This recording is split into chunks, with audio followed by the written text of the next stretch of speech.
everybody, it's Debs from Adapt Counselling. It's great to see you again this week. And today my Wednesday words are going to be about a topic that I work with my Adapt clients, and some of you may be experiencing right now. It's about postnatal depression, and postnatal depression is something that I have had experience of myself, and without the help that was available to me at the time, I may well not be here sitting talking to you about this right now. Postnatal depression, you may not realise, is quite different from what we term baby blues. And baby blues is a feeling that most new mothers have when our babies are first born, feeling tearful, feeling exhausted, and feeling the inability to cope. Now, this would normally kick in around about day 4 and last maybe a week or so. But anything beyond that, where you can't seem to pick yourself up, may be signs that you might be experiencing postnatal depression.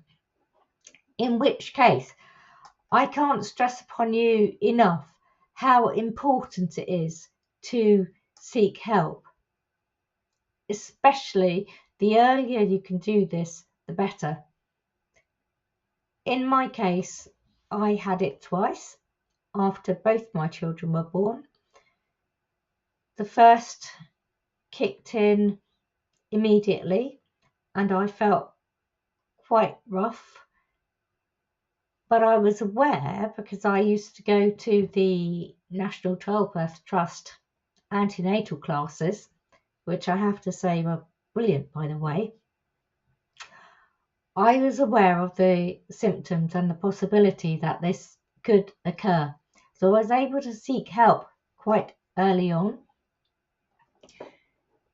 And the good thing, if there is a good thing about postnatal depression, is that it is something that you can recover from completely. It's not like depression that we have as a form of cyclical mental illness. It can be brought on by hormones, or we can be simply prone to it as a result of our bodily makeup. And if we can reach out, no matter how bad we feel, we can fully recover. And that's the hope that I want to bring to you today. What then is postnatal depression? It is more than feeling a little down. Quite honestly, in its severe depths and the worst possible type of depression, it can make you feel, and has led to people taking their own lives. And this is so tragically sad. It leaves families devastated. It leaves babies as orphans, and can be avoided with a few important steps. Medication is helpful. It's not the be all and end all, and some people don't want to go on medication, which I can fully understand. But it can be taken only temporarily. And much as we don't want to take it, I didn't want to take it myself.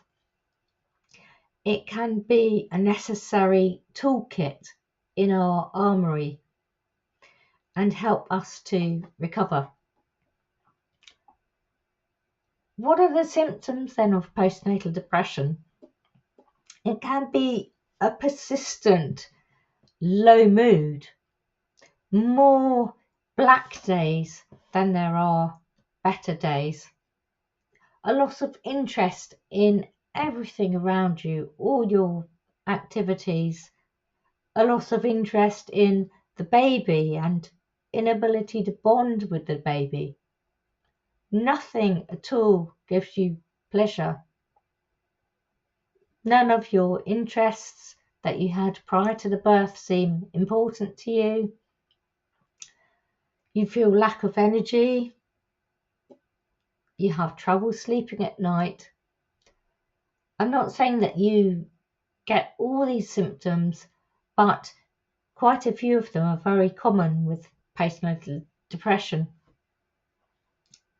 We can feel that we're not able to look after our baby, that we're the worst possible person to look after our baby.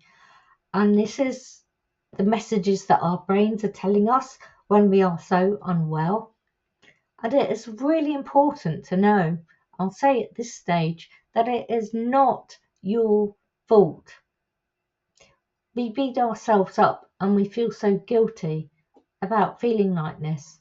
We've got this wonderful so-called bundle of joy, and yet we're not feeling it. And this is not us, it's how the illness makes us feel. We can lose our appetite and not want to eat. We feel agitated and irritable, and we feel hopeless. We very often, as new mums especially, blame ourselves, and we think it's all our fault. And these thoughts can be incredibly frightening. We feel so isolated and alone. It's one of the cruelest of illnesses because, from my own experience, I felt so bad on the inside, and yet nothing could be seen on the outside. To be honest, I'd far rather have a broken arm or a broken leg with a fixed healing period. And also, well, if it's in plaster, everybody can see it. Everybody knows that you're suffering, and people are more likely to be empathetic. But if you've got nothing to show for it, quite often there's a pull yourself together attitude from people, which is the opposite to what we need to be experiencing. I'll say now that I've worked with many young mums and many young people experiencing difficulties and challenges that postnatal depression can bring with it. Adapt counselling offers somewhere to come, somewhere to talk, someone to share with in confidence about how you're feeling. There is no judgment, only genuineness and acceptance of how it is for you. And sometimes it's really hard to talk to members of our own family. We fear upsetting them if we say how we genuinely feel. But it is so important. Are there areas you can reach out for help to your midwife, to your GP, to your health visitor? And the sooner you can do that, the better. It's so important for yourself, for your family, and for your own well-being. And please do contact me if you think I can help.